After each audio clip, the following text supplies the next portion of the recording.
Hello everyone, welcome to our YouTube channel mind wave classes. Sanjay to all of you. Practice set 43 का question number first देखेंगे। Olympic खेल 2020 में किस देश में आयोजित किया जाएगा? ये आयोजित हो चुका है, ये जापान टोक्यो में। ऑप्शन नंबर ए करेक्ट होगा। नेक्स्ट क्वेश्चन है, भारत में अब तक हरित क्रांति किसके संदर्भ में सर्वाधिक सफल रही? तो ये गेहूं उत्पादन के संदर्भ में सफल रही है। ऑप्शन नंबर ए करेक्ट है। अगला क्वेश्चन है, रंग भेद शब्द किससे संबंधित है? तो ये नस्लों में भेदभाव से संबंधित है। ऑप्शन ए करेक्ट होगा। अगला क्वेश्चन इसका देखेंगे। क्वेश्चन नंबर फोर्थ है, मैकबेथ यह नाटक किसने लिखा था? तो शेक्सपियर है इसके writer. Option number B correct है। अगला क्वेश्चन, अमरकंटक यह किस नदी का उद्गम स्थान है? तो यह नर्मदा नदी का उद्गम स्थान है। ऑप्शन डी करेक्ट होगा। नेक्स्ट क्वेश्चन है, सबसे बड़ी मानव निर्मित झील कौन सी है?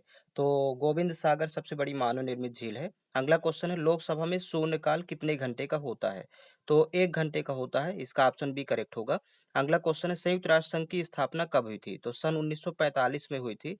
नेक्स्ट क्वेश्चन है, दक्षिण गंगोत्री यह नाम किससे जुड़ा है? तो यह अंटार्कटिका से जुड़ा है, क्योंकि ये भारत का अनुसंधान केंद्र है दक्षिण गंगोत्री, जो कि अंटार्कटिका महाद्वीप में है। नेक्स्ट क्वेश्चन है, निम्न में से भारत को किसकी सदस्यता प्राप्त नहीं है? तो एशियन की सदस्यता प्राप्त नहीं है। ऑप्शन नंबर ए करेक्ट होगा। अगला क्वेश्चन देखेंगे।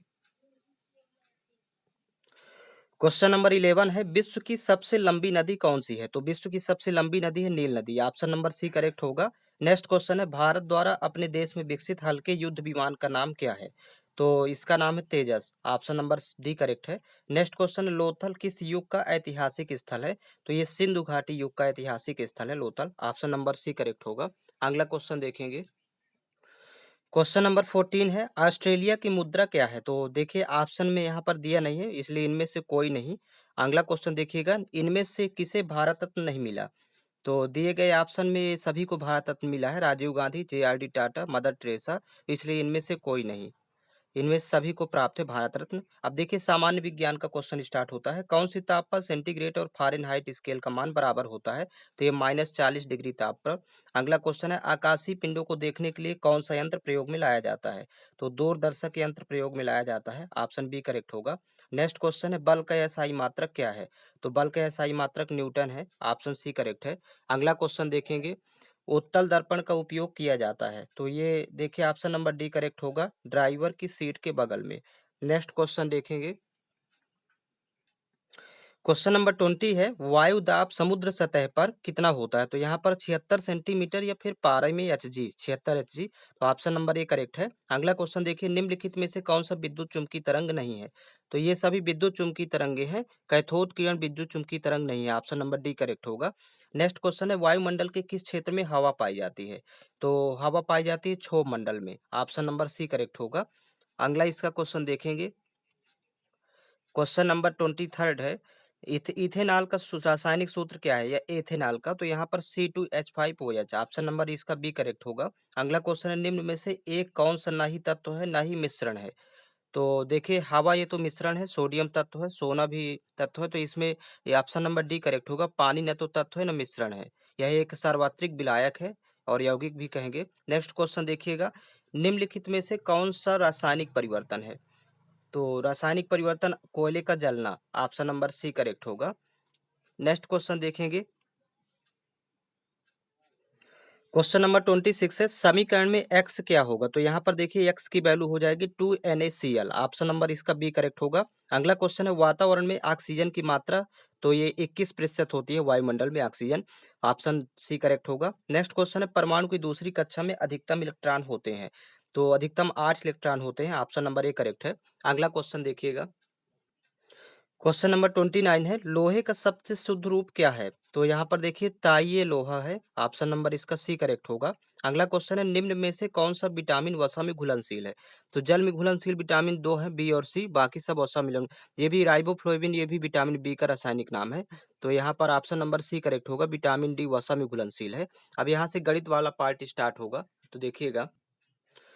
क्वेश्चन नंबर 31 देखिएगा, 49 - 64 x² के गुणनखंड क्या होंगे? तो यहाँ पर देखेंगे 49 - 64 x²। अब इसको लिखा जा सकता है, देखिएगा एक सर समीका होती है, a² - b² बराबर होता है a - b और a + b। तो इसी फॉर्म में इसको लिखेंगे। तो देखिएगा 49 को लिख सकते हैं 7 का स्क्वायर माइनस 64 8 का स्क्वायर होता है, तो 8x का होल स्क्वायर इसको लिख देंगे। अब इसी में देखिएगा तो इसको दो ब्रैकेट में लिखेंगे, एक ब्रैकेट में a माइनस बी, एक ब्रैकेट में a प्लस बी। a की वैल्यू 7 है और b की वैल्यू 8x है, तो ये हो जाएगा 7 माइनस 8x एक ब्रैकेट में, और एक ब्रैकेट में हो जाएगा 7 प्लस 8x। तो इस तरह से इसका ये सोल्यूशन होगा। तो इसका ऑप्शन नंबर सी करेक्ट होगा। 7 माइनस 8x 7 प्लस 8x, ये सेम वैल्यू है, तो ऑप्शन नंबर सी करेक्ट है। अगला क्वेश्चन देखेंगे। क्वेश्चन नंबर 32 है 22,801 का वर्गमूल क्या होगा। तो इसको भाग बीज से भी निकाल लेंगे। 22,801 का वर्गमूल, तो भाग बीज से निकालना तो देखिएगा इकाई की तरफ से दो दो के जोड़े पहले बना लेते हैं और ये सिंगल जोड़ा होगा। अब ऐसी संख्या का वर्ग पता करें कि दो से अधिक ना हो, तो एक का वर्ग यहाँ पर लिखेंगे। एक को तीन जगह लिखेंगे, वर्ग आएगा एक, तो इसको दो के नीचे लिखेंगे। यहाँ पर प्लस होगा, इधर माइनस होगा, तो दो में एक घटाएंगे तो यहाँ एक बचेगा, और एक एक जोड़ेंगे तो यहाँ दो हो जाएगा, और ये जोड़ा अगला उतार लेंगे 28, तो यहाँ पर वैल्यू 128 हो गई। अब दो का पहाड़ा पढ़े कि 12 से अधिक ना हो, तो 5 बार जाएगा, 2 पंचे 10, 6 बार में अधिक हो जाएगा, इसलिए 5 बार 5 यहाँ लिखेंगे, 5 यहाँ भी लिखेंगे, तो 25 पंचे 125 होता है। और यहाँ पर 5 यहाँ लिख करके इसको प्लस करेंगे, यहाँ माइनस करना है। तो देखिएगा 5 में सॉरी 8 में 5 घटाएंगे 3, यहाँ 0 0 होगा, ये 0 1 यहाँ पर उतार लेंगे, तो 25 और 5 जुड़ेगा तो यहाँ 30 हो जाएगा। आप 30 का पहाड़ पढ़े कि 30 से अधिक ना हो, तो एक बार जाएगा, तो एक यहाँ भी लिखेंगे, एक इधर लिखेंगे, और यहाँ पर एक लिख करके अब 301 का जब एक बार पहाड़ा पढ़ेंगे तो 301 ही आएगा। तो यहाँ घटाएंगे तो रिमाइंडर 0 हो जाएगा, शेषफल यहाँ 302 हो जाएगा। तो इस तरह वर्गमूल हो जाएगा 151, जो कि ऑप्शन में दिया नहीं है, तो इसलिए ऑप्शन नंबर डी करेक्ट है। इस तरह वर्गमूल ज्ञात किया जाता है भागविद से। अब देखिए किसी गोले के आयतन का सूत्र क्या है। तो गोले का आयतन 4/3 पाई आर क्यूब होता है, तो ऑप्शन नंबर बी करेक्ट है। अगला क्वेश्चन देखेंगे। क्वेश्चन नंबर 34 है एक्स बार बराबर A plus sigma F into D upon N किसका सूत्र है। तो ये समांतर माध्य ज्ञात करने का सूत्र होता है, ऑप्शन नंबर सी करेक्ट होगा। अगला क्वेश्चन देखेंगे। क्वेश्चन नंबर 35 है एक साइकिल के पहिए की त्रिज्या 42 सेंटीमीटर है, तो 400 चक्कर में यह पहिया कितनी दूरी तय करेगा। तो एक चक्कर में चली गई दूरी परिधि के बराबर होती है। तो देखिएगा यहाँ पर आप लोगों को बताया गया था पहले कि शॉर्टकट निकालने का तरीका परिधि को। तो देखिए त्रिज्या, परिधि और क्षेत्रफल तीनों निकाल सकते हैं। तो त्रिज्या यदि 7 है तो परिधि हमेशा 44 होती है, क्षेत्रफल 154। इसको तो याद रखिएगा, ये फर्स्ट वाली लाइन याद रखना है। अब यहाँ पर त्रिज्या 42 है, तो देखिए 7 छंग 42, 6 का गुणा कर रहा है। तो त्रिज्या में 6 का गुणा किया, तो परिधि निकालना है, तो यहाँ भी 6 का गुणा कर देंगे, तो एक चक्कर में चली गई दूरी आ जाएगी। तो यहाँ पर देखिए 6 चौको 24, 6 चौको 24 2 26, 264 यहाँ पर सेंटीमीटर है, तो सेंटीमीटर हो जाएगा। मतलब परिधि आ जाएगी 264 सेंटीमीटर, जब त्रिज्या 42 सेंटीमीटर होगी। तो एक चक्कर में चली गई दूरी हो गई यहाँ पर 264 सेंटीमीटर। तो निकालना है 400 चक्कर में यह पहिया कितनी दूरी तय करेगा। तो 400 चक्कर के लिए 400 का गुणा कर देंगे, 400 इंटू 264। अब ये सेंटीमीटर को मीटर में बदलना, क्योंकि ऑप्शन में मीटर दिया हुआ है, तो 100 से भाग कर देंगे यहीं पर, तो 0 0 कैंसिल आउट हो जाएगा। फिर आपस में गुणा करेंगे, तो 4 चौक 16 की 6 हासिल 1, 4 छंग 24 1 25 हासिल 2, 4 दूनी 8 2 10, 1056 मीटर चलेगा 400 चक्कर में।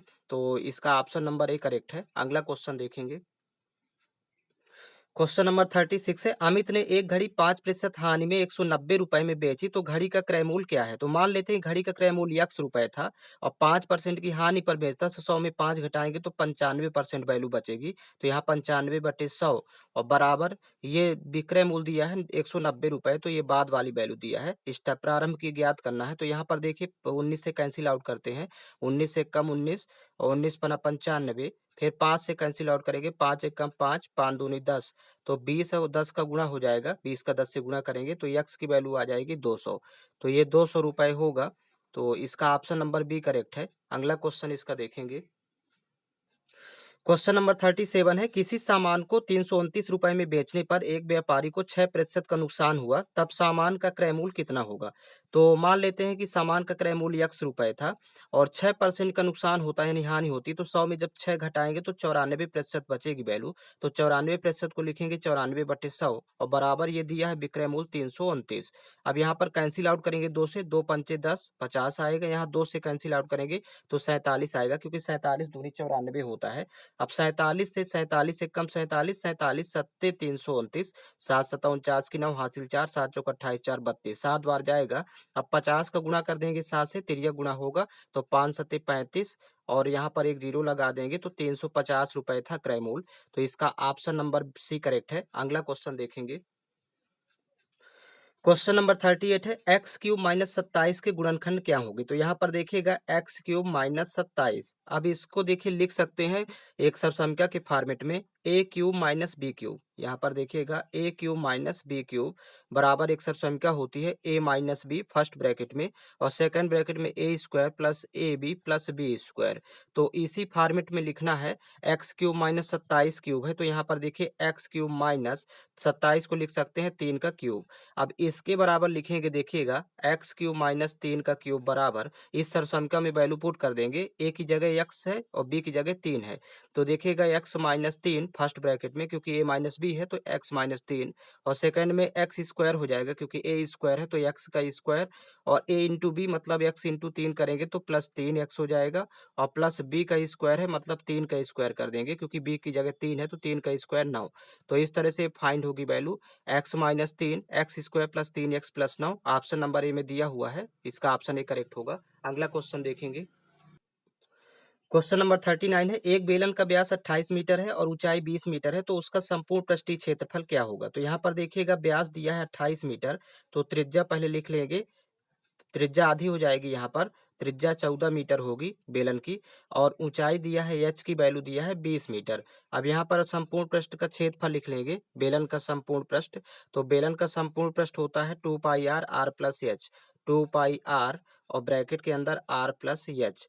तो ये संपूर्ण पृष्ठीय क्षेत्रफल होता है तो यहाँ पर वैल्यू पुट करेंगे 2 गुणे पाई की वैल्यू 22/7 इंटू और त्रिज्या दिया है 14 तो यहाँ लिखेंगे 14 फिर ब्रैकेट में 14 प्लस 20 होगा क्योंकि आर प्लस एच है तो यहाँ पर 14 प्लस 20 तो 14 20 जोड़ेंगे तो यहाँ 34 प्राप्त होगा और इसको कैंसिल आउट कर लेंगे 7 एकम 7 7 दूनी 14 तो यहाँ पर हो जाएगा 22 दूनी 44 इंटू 34 गुणे 2 करेंगे तो 34 दूनी 78 हो जाएगा, सॉरी 68 हो जाएगा। यहाँ पर 2 इंटू 24 और सॉरी 20 और 14 यहाँ पर 34, 34 दूनी 68 तो 44 और यहाँ पर 68 का जब गुणा करेंगे ये 44 दूनी 88 कर लेते हैं इसको 88 इंटू 34 तो यहाँ 8 चौक 32 की 2 अब इकाई में 2 प्राप्त हो रहा है तो देखिए ऑप्शन में ये फर्स्ट ऑप्शन में इकाई में 2 है तो गुणा करने पर 2992 आएगा। तो इसको आप लोग गुणा कर लेंगे और ये मीटर स्क्वायर होगा। तो इस तरह से ऑप्शन नंबर ए करेक्ट है। अगला क्वेश्चन देखेंगे। क्वेश्चन नंबर 40 है 21/45 बराबर एक्स बटे सॉरी 21/15 बराबर एक्स बटे 45 में एक्स का मान क्या होगा। तो यहाँ पर देखिए जो कहते हो यहाँ पर उतार लिए हैं। अब इसको कैंसिल आउट कर लेंगे पहले 15 एकम 15 15 तिया 45 अब तिरिया गुणा होगा तो एक्स का 1 से गुणा करेंगे तो एक्स आएगा 21 गुणे 3 करेंगे तो 21 तिया 63 तो एक्स की वैल्यू 63 होगी। इसका ऑप्शन नंबर सी करेक्ट है। अगला क्वेश्चन देखेंगे। क्वेश्चन नंबर 41 है यदि 15 व्यक्ति किसी खाई को खोदने में 10 दिन का समय लेते हैं तो कितने दिन में इसी खाई को 10 व्यक्ति खोदेंगे। तो देखिए 15 व्यक्ति 10 दिन का समय लेते हैं तो यहाँ पर 10 व्यक्ति पूछ रहा है कि कितने दिन लेंगे तो यहाँ पर यक्स दिन ले लेंगे। यहाँ पर अब 10 से 10 कैंसिल आउट करेंगे तो यक्स की वैल्यू 15 आएगी मतलब 15 दिन लगेंगे। तो इसका ऑप्शन नंबर सी करेक्ट है। अगला क्वेश्चन इसका देखेंगे। क्वेश्चन नंबर 42 है ए तथा बी किसी काम को क्रमशः 10 और 15 दिन में पूरा करते हैं तो दोनों मिलकर उस काम को कितने दिन में पूरा करेंगे। तो देखिएगा जब दोनों मिलकर पूछेगा प्रश्न में तो ऊपर पहले 10 गुणे 15 कर लेंगे। ये ट्रिक होती है, शॉर्टकट तरीका होता है। नीचे 10 प्लस 15 इसी को सॉल्व कर लेंगे तो 15 10 जोड़ेंगे तो 25 हो जाएगा जोड़ने पर। अब 5 पचम 25 5 तेई 15 कैंसिल आउट करेंगे फिर 5 एकम 5 5 दूनी 10 तो 2 गुणे 3 करेंगे 2 तेई 6 6 दिन में दोनों मिलकर काम को करेंगे। इसका ऑप्शन नंबर सी करेक्ट है। अगला क्वेश्चन देखेंगे।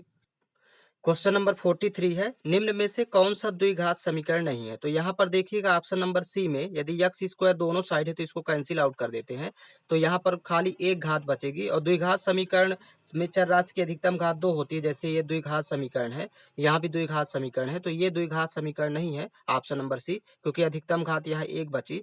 अब नेक्स्ट देखिए यदि 3:7 बराबर 39:x तो x का मान क्या होगा। तो यहाँ पर लिख लेंगे 3:7 बराबर 39:x। अब यहाँ पर मध्य पदों का गुणनफल बाह्य पदों के गुणनफल के बराबर होता है। तो यहाँ पर 3 इंटू एक्स बाहर वाले पद गुणा कर लेंगे बराबर मध्य पदों का गुणा होगा 7 इंटू 39। आप कैंसिल आउट कर लेंगे 3 से, 3 एक कम 3, 13 तिया 39। तो 13 गुणे 7 करेंगे तो 13 सते 91। तो ये एक्स की वैल्यू 91 आएगी। ऑप्शन नंबर सी करेक्ट है। अगला क्वेश्चन देखेंगे। क्वेश्चन नंबर 45 है, निम्नलिखित चित्र में x का मान क्या होगा। तो यहाँ पर देखिए कि चित्र में ये सरल रेखीय कोण बन रहा है। सरल रेखीय कोण 180 डिग्री होता है। तो दोनों कोणों का योग 180 के बराबर कर लेंगे पहले। x प्लस 40 और प्लस 79 बराबर 180। अब यहाँ पर 40 79 जब जोड़ेंगे तो यहाँ पर देखिएगा 7 4 11 और 9 119। तो प्लस 119 हो जाएगा बराबर 180। अब 119 को पक्षांतर कर देंगे तो प्लस 119 इधर आएगा तो माइनस 119 हो जाएगा। तो घटाएंगे जब आपस में तो वैल्यू बचेगी यहाँ पर 10 में 9 घटाएंगे 1 और 7 में 1 घटाएंगे 6, 61 डिग्री होगा एक्स की वैल्यू। तो ऑप्शन नंबर बी करेक्ट है। अब यहाँ से देखिए रीजनिंग वाला पार्ट स्टार्ट होता है। क्वेश्चन नंबर 46 देखिएगा, यहाँ पर एक सीरीज दी हुई है तो यहाँ क्वेश्चन मार्क की जगह क्या आएगा, मतलब खाली स्थान में। तो यहाँ पर देखिएगा पहले कौन सा पैटर्न लगा है। तो 94 से हो गया 88, मतलब 6 माइनस किया। फिर 88 से 82 हुआ तो 6 माइनस किया। 82 से 76 हुआ 6 माइनस किया। 76 से 70 6 माइनस, तो यहाँ भी 6 माइनस कर देंगे तो वैल्यू बचेगी 64। तो मतलब यहाँ पर खाली स्थान में 64 आएगा। ऑप्शन नंबर ए करेक्ट है। अगला क्वेश्चन देखिए, निम्न प्रश्न में 3 शब्द दिए गए हैं जो पहले 2 शब्दों में किसी न किसी रूप में कोई संबंध है। इसी आधार पर तीसरे शब्द का दिए गए विकल्प में से छांटना है। तो हाथ कोहनी, तो टांग का क्या होगा। तो हाथ में कोहनी होती है जिससे उसी प्रकार टांग में घुटना होता है। ऑप्शन नंबर सी करेक्ट है। अब अगला क्वेश्चन कोडिंग डिकोडिंग का है, इसको देखेंगे। क्वेश्चन नंबर 48 है, यदि कैलेंडर के लिए सांकेतिक भाषा CLANEADER हो तो सर्क्यूलर के लिए क्या होगा। तो देखिएगा कैलेंडर को किस प्रकार लिखा है। तो देखिए फर्स्ट लेटर और लास्ट लेटर को तो ज्यों का त्यों लिखा हुआ है, तो इसमें कुछ नहीं करना। फिर देखिए दो दो के जोड़े बनाएगा तो AL को LA लिख दिया है, मतलब दो दो का जोड़ा बना के, और फिर इसको अपोजिट लिखा है विपरीत क्रम में। तो देखिए AL को LA, इसी तरह EN को NE, यहाँ पर 2 अक्षर, और यहाँ पर DA को AD। उसी प्रकार देखिए फर्स्ट और लास्ट को ज्यों का त्यों लिखेंगे और बीच वाले दो दो अक्षरों को विपरीत क्रम में लिख देना है। तो सी फर्स्ट में सी रहेगा, फिर IR को RI लिखेंगे, फिर यहाँ पर देखिए CU को UC लिखेंगे, और यहाँ पर LA को AL लिखेंगे, और लास्ट वाला अक्षर ज्यों का त्यों यहाँ पर रहेगा। तो इसका उत्तर हो जाएगा फर्स्ट और लास्ट देख लीजिएगा CR जिस ऑप्शन में होगा। तो देखिए CR, और बाकी यहाँ पर किसी में नहीं, तो यही वाला होगा CRIUCALR। Option number B correct है। अगला क्वेश्चन देखेंगे। क्वेश्चन नंबर 49 है, ए बी का भाई है, सी ए की माँ है, डी सी का पिता है, ई बी का पुत्र है। तो बताइए कि ए से डी का क्या संबंध है।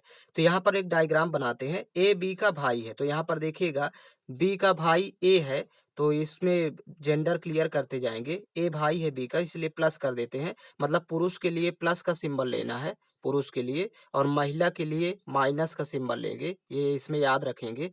तो अब देखिएगा यहाँ पर ये भाई है बी का, इसलिए ए प्लस का सिंबल लगा दिए। अब सी ए की माँ है, तो माँ है तो ऊपर लिखेंगे, लेकिन सी माँ है ए की, तो यहाँ पर माइनस का सिंबल होगा क्योंकि ये महिला है।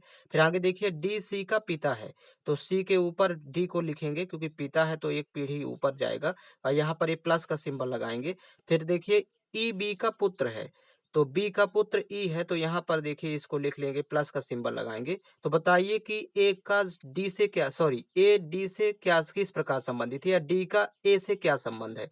तो डी का पूछ रहा है वो भी ए से। तो अब इस डायग्राम में देखिएगा डी कौन है, ए का, तो ए की माँ का पिता। तो किसी भी माँ का पिता नाना होता है, इसको याद रखिएगा। तो इसमें उत्तर आ जाएगा इसका नाना, मतलब मम्मी के पापा, इसकी मम्मी के पापा तो नाना होंगे। तो इसका ऑप्शन नंबर सी करेक्ट है। अगला क्वेश्चन देखिएगा।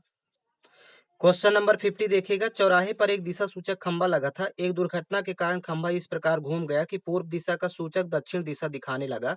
एक यात्री सीता पश्चिम दिशा जानकर गलत दिशा में चली गई, तो वास्तव में वह किस दिशा में यात्रा कर रही थी। तो सबसे पहले तो इसमें एक डायग्राम बनाते हैं। ऊपर नॉर्थ, नीचे साउथ, दाईं ओर ईस्ट, और ये वेस्ट होता है, मतलब ये उत्तर दक्षिण, ये पूर्व, ये पश्चिम।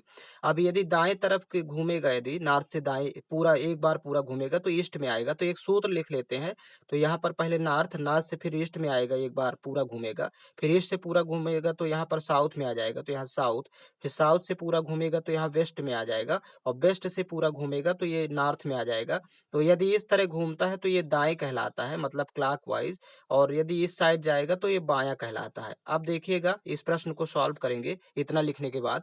तो यहाँ पर कह रहा है कि एक चौराहे पर एक दिशा सूचक खंभा लगा था, दुर्घटना के कारण खंभा इस प्रकार घूम गया कि पूर्व दिशा दक्षिण दिखाने लगा।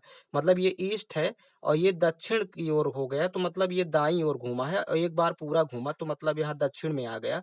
तो जब पूर्व दक्षिण हो गया, एक बार पूरा घूमा है, तो उसी तरह कह रहा है कि सीता पश्चिम दिशा जानकर गलत दिशा में चली गई, तो पश्चिम को क्या कहेंगे? यदि पूर्व को दक्षिण तो पश्चिम को कहेंगे। देखिएगा एक बार पूरा घुमा देंगे यहाँ पर, पश्चिम से एक बार, वो भी दाएं ही घुमाएंगे क्योंकि ये दाएं है, तो नॉर्थ उत्तर हो जाएगा। मतलब पश्चिम को उत्तर कहेंगे, तो इसका आंसर होगा उत्तर दिशा। तो इसका ऑप्शन नंबर ए करेक्ट है। और इस तरह से इसमें पूरे 50 प्रश्न कवर हो चुके हैं और इसके ऑल प्रैक्टिस सेट आपको चैनल के प्लेलिस्ट में मिल जाएंगे। प्लेलिस्ट बना हुआ है, तो वहां से आप वीडियो फाइंड कर सकते हैं।